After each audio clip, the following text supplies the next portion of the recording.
Nefsim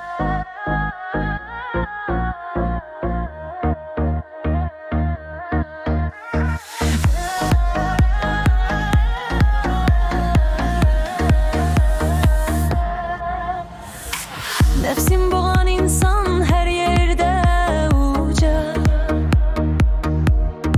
Şeref dolu yollar bak sonda mənzərə qoca. Bir çetin oyun bunun için gelendir elimde. Boğmak nefsi her an yanda da zeng var sesinde.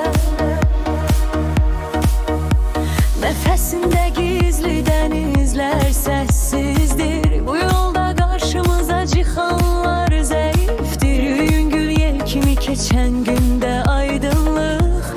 Nefsi boğan insanın nurunda layıklı. Nefsin kelefi lap düğünle bağlanıp. Hayat seni sınar bil ki çok dağlanıp. Bir bak öz içinde ucalda her zirveni. Ne ders öğrenmişem bil çok kıymetli seni. Nefsin kelefi lap düğünle bağlanıp. Hayat seni sınar bil ki çok dağlanıp. Bir bak öz içinde ucalda her zirveni. Ne ders öğrenmişem bil çok kıymetli seni.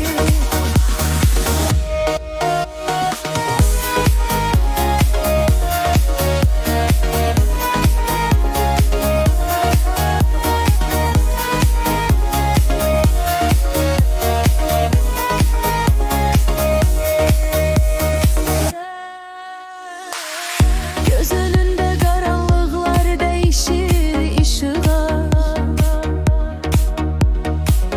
Nefsi hedef etmeye gedir azadlığa.